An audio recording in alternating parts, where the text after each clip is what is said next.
4 টাকায় 5টি করে কিনে 5 টাকায় 4টি করে বিক্রয় করলে শতকরা কত লাভ হবে?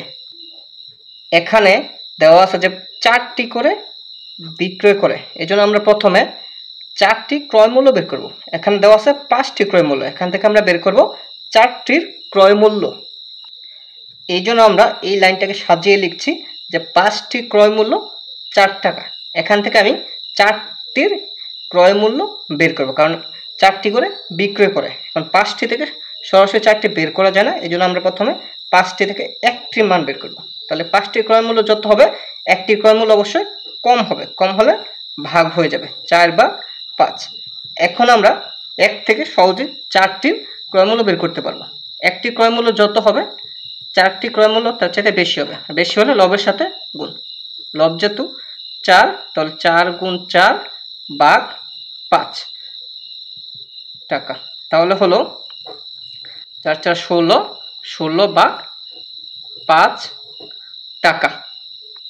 আমরা এখানে 5 দ্বারা 16কে ভাগ করব। 5 দ্বারা 16কে ভাগ করি তাহলে 3 5 15 থাকে 1। এখন এই জন্য আমরা একটা দশমিক দেব, দশমিক দিলে বাক্সের সাথে একটা শূন্য হবে। তাহলে 10কে 5 দ্বারা ভাগ করব, 5 দ্বারা 10কে ভাগ করি তাহলে হয় কত 2, তাহলে হলো 3.2। অর্থাৎ 5 দ্বারা যদি আমি 16কে ভাগ করি ফলটা হচ্ছে 3.2। তাহলে আমরা 4টি ক্রয় মূল্য পেলাম 3.2 টাকা, আর এখানে 4টির বিক্রয় মূল্য হচ্ছে 5 টাকা। এই জন্য এখান থেকে আমরা লাভ বের করব। লাভ সমান বিক্রয় মূল্য বিয়োগ ক্রয় মূল্য, অর্থাৎ এই বিক্রয় মূল্য থেকে ক্রয় মূল্যটা বিয়োগ করে আমরা লাভটা বের করব। তাহলে লাভ হবে বিক্রয় মূল্য বিয়োগ ক্রয় মূল্য। এখানে বিক্রয় মূল্য হচ্ছে 5 আর ক্রয় মূল্য হচ্ছে আমরা পেলাম 3.2 টাকা।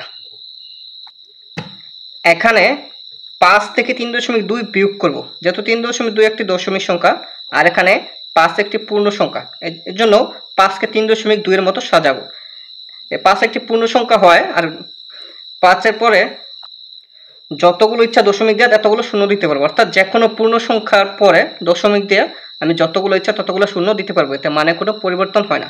এখানে যেহেতু একটি দশমিকের পরে একটি সংখ্যা আছে, এই জন্য আমি এখানে 5-এর পরে শূন্য দিলাম শুধু।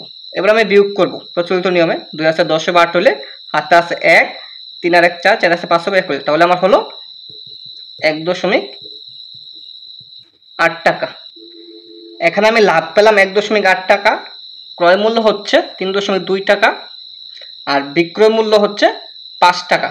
যেহেতু লাভ ক্ষতি সব ক্রয় মূল্যের উপর নির্ভর করে, এই জন্য আমরা লিখবো এখানে 3.2 টাকায় লাভ হয় 1.8 টাকা। এরপর আমার এখানে শতকরা কত লাভ হবে এটা বের করতে বলছে। এরপর আমি কি 100 টাকায় কত লাভ হয় এটা বের করব। তাহলে আমি লিখবো যে 3.2 টাকায় লাভ হয় 1.8 টাকা। এখান থেকে আমি 100 টাকায় কত লাভ হয় এটা বের করব। যেহেতু 3.2 থেকে সরাসরি 100 বের করা যায় না, এই জন্য আমি লিখবো যে 1 টাকায় লাভ হয়। 3.2 টাকায় যত লাভ হবে 1 টাকার চাইতে কম, তাহলে 1 টাকা লাভ হবে কম। কম হলে কি ভাগ, অর্থাৎ সমানে ডান সাইডে যেটা আছে এটাকে সমানে বাম সাইড সংখ্যা দিয়ে ভাগ করব। তাহলে 1.8 ভাগ 3.2 টাকা। এরপর আমি 100 টাকায় কত লাভ হয় এটা বের করব। 1 টাকায় যত লাভ হবে 100 টাকায় তার চাইতে বেশি হবে, আর বেশি হলে লবের সাথে গুণ। লব আছে 1.8, এটার সাথে 100 গুণ ভাগ হর 3.2।